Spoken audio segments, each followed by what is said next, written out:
Hello everyone, Alien Volt here, and I am playing the beta for The Division.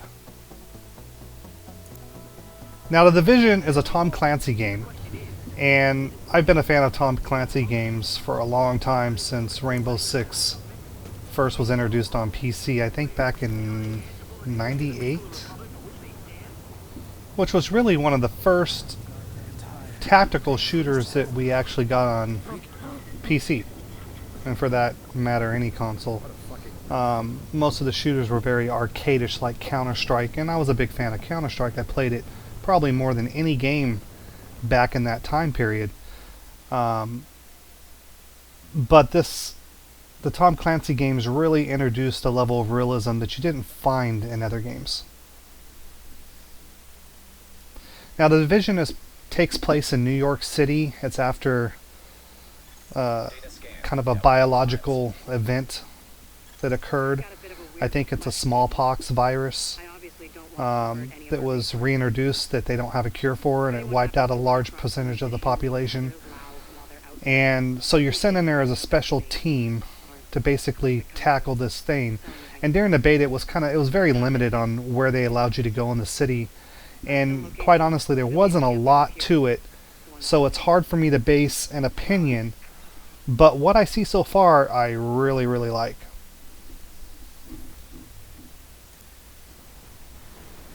Now, the gameplay itself is third person. I would have preferred this to be first person. I think that anytime you play in first person, it gives you a deeper sense of immersion from everything, just from your viewpoint as well as from firing your weapons. Now, this game doesn't do a bad job. I mean, you assume a very close third person for most of your firing, unless you're scoping in, and then it becomes a first person view. And I like that a lot, but there are some things that I don't like about it. One is the sight aperture. You can see here on some of the weapons, your round indicator is right next to your sight aperture, which can actually throw off your aim. Because in real life, you learn to shoot center mass and you focus on your front sight tip.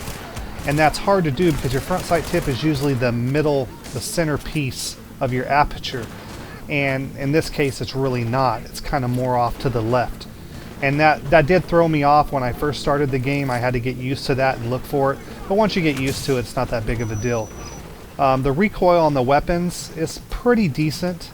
I mean, it's better than something you would find in Borderlands, but not quite as good as something you would find in Arma or even Battlefield. I think the cover system and just how fluid the character moves around on the map, I was really impressed with. They did a really, really good job with this. In my opinion, this moves much better than, say, Watch Dogs, which also has a very similar cover system. And I really like the firing better than previous games that I've played that Ubisoft has made as well.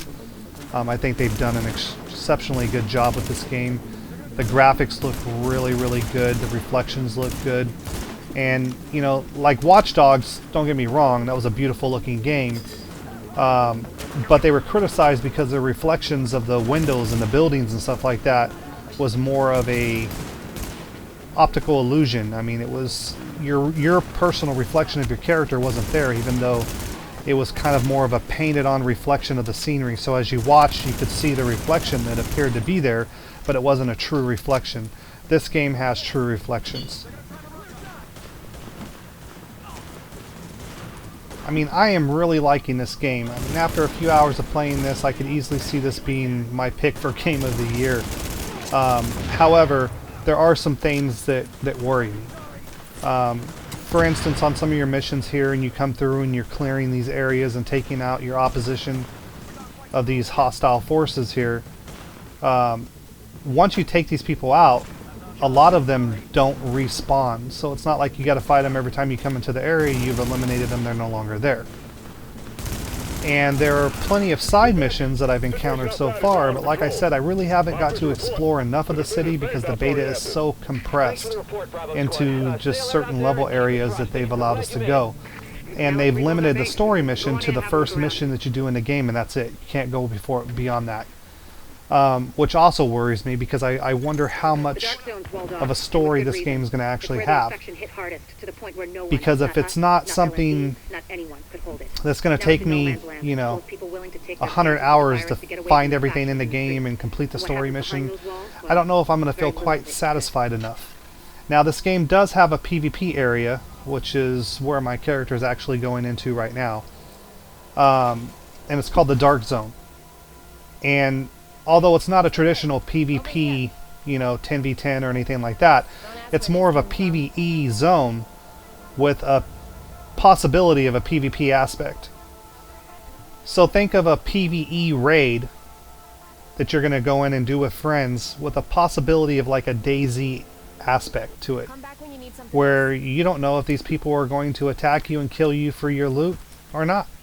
And sometimes it's easier to group up and attack and wipe people out and take their loot rather than go off and fight all the bosses and raid like NPCs that are all over the zone and try to get the loot. Now, this part of the game has actually been criticized probably the most because I think a lot of people were wanting like a PvP, team deathmatch type atmosphere. And that's not really what this game is about. The Dead Zone penalizes people if you actually attack other players by putting a bounty on you and highlighting you so that people can see where your location is for so many seconds. And it might start off like, say, for 20-30 seconds, and then if you keep killing people, the timer keeps going up, and next thing you know, you might have it on you for a couple of minutes, at least until you get out of combat. Now, personally, I think this is a great mix, because the last thing I'd want to see in this game is a DayZ element where people are just shooting on sight every time they see you and taking all your stuff with no penalty. That would kill the immersion in what the game actually stands for.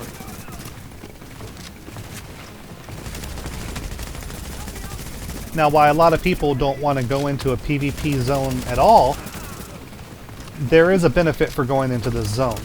For one thing, some of the best loot in the game is in here. So whether you like PvP or not, you're going to want to go in here, at least with a good group, and get your gear. The zone is actually very large, although it was restricted quite a bit in the beta to, I believe it was just 2 areas, it might have been 3. But each area of the Dead Zone is set up by levels, so the mobs, the NPCs that you encounter are basically those levels. However, it's still going to pose a problem with the PvP side of it, because you're going to have higher level players with top end gear that are going to come in and kill all the lobies that are coming into the game. Now, I say top end gear because this is an RPG, so all of your gear affects your stats. And you basically have 3 types of stats. You have like your skill points, which are going to affect your tactical weaponry and abilities. And then you have your DPS, which is going to be your straight firepower. And then you're going to have your health, your hit points. And you can set these talents or these skills any way you want by adjusting your gear. And it could be as simple as one piece of gear changes the stats drastically one way or the other. For instance, I could change out a chest piece and drop my health from 4,200 down to 3,100, but it might increase my DPS up to 6,000 from 4,700. When you start off as a lower level, I think my DPS was somewhere around 1,200, 1,100, which is a big difference between someone who stacks DPS on their stats and gets up to like 6,000, 7,000 DPS. So it's definitely something that leaves you a lot of room for customization according to how you want to build your character.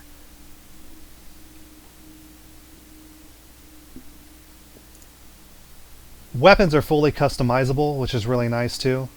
They break down and you can add things like, silencers, flash suppressors, quicker reloading magazines, larger capacity magazines, stabilizing grips, to anything. I mean, there's really a lot of modifications that you can do, and it can change up the way your weapon performs, handles, and how much DPS you do with it.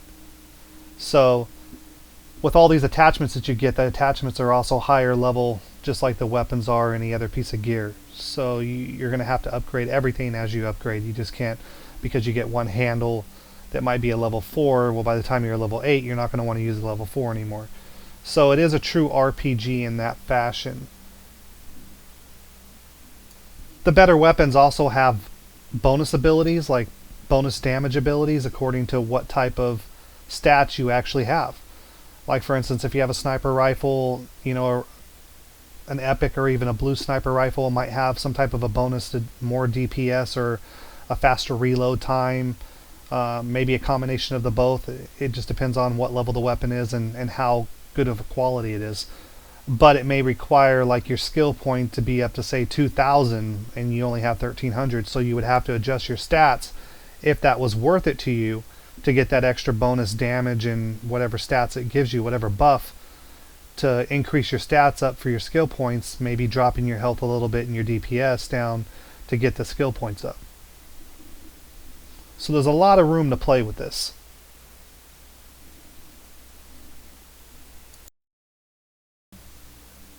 Now, what would an RPG game be without customization? And this game has a lot of customization. As you see, I have picked up an abundance of gear. And all of this will change how your character looks, not only to yourself, but to other players that you encounter, that you play with, whether it's co-op through the PvE areas or through the PvP zones. As you can see, it can change his appearance quite a bit. And who doesn't want to customize their character?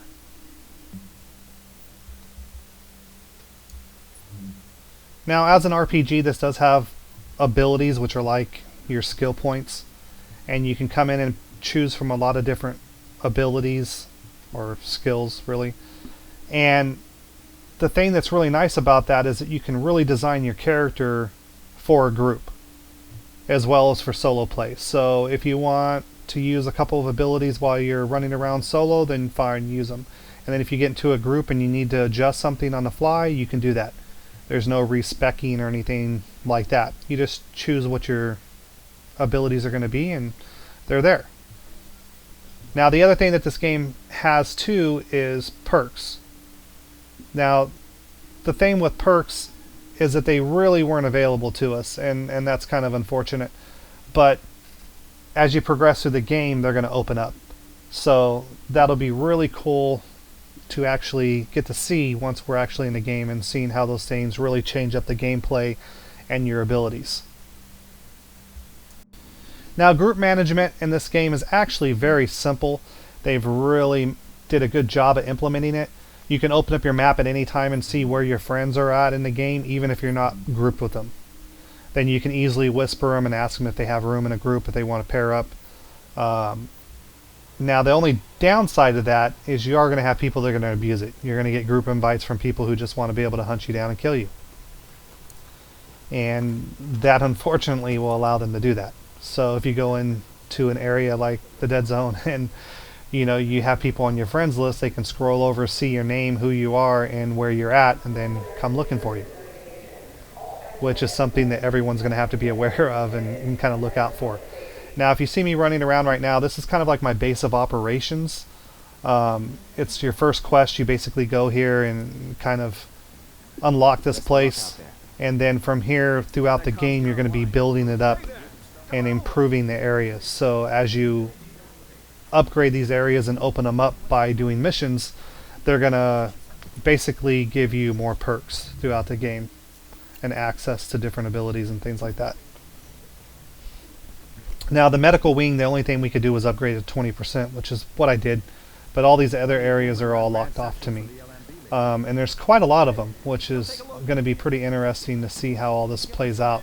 And I'm really hoping the story is really good. So far I'm really liking it, but again, it's so little of it that I've seen in the beta. I'll see you later. I really can't say for sure whether or not it's going to be good. I mean, it could be so short that it's so disappointing that you really don't want to spend any time and play it. Now, I am somewhat of a collector, so in the game I did find all the collectibles that were available during the beta, which was just something I wanted to do for myself, and it took me several hours because I basically had to run the map in grids like I was looking for, a piece of evidence. I had to keep running these grids until I found everything, which, took a little bit of time, but it was worth it once I got it done, just for the satisfaction of getting it done.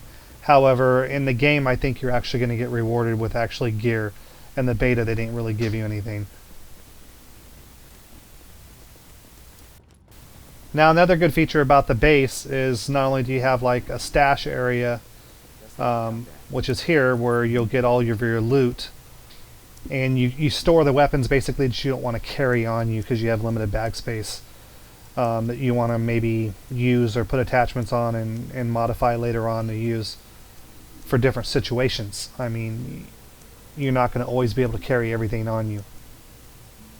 So this is a good place for attachments that you pick up, as well as weaponry, and when you want to switch something out, you just come back here and swap it out.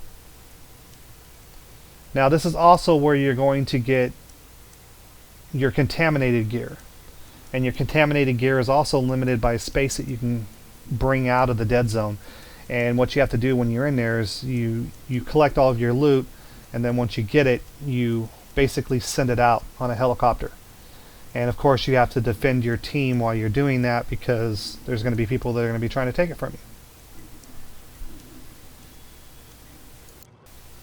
There are also vendors in your base of operations, as well as all the camps that you go to, where you might be able to pick up different types of weapon upgrades, gear upgrades. You'll just have to check and find out, as well as attachments. So you'll be able to go different areas and you'll have to hunt for this gear, but you'll be able to customize your character any way you really want. The game looks beautiful. I'm really happy with it so far. I don't really think that I was disappointed in any way. I do like the immersion and the destruction that's involved. I mean, that's one of the things I love about Battlefield, is the destruction that you get to do in the game. But the destruction on the vehicles in this game is at a whole new level. I mean, it's really nice. As you can see here, I'm firing through the back window. I've already shot out the front window there.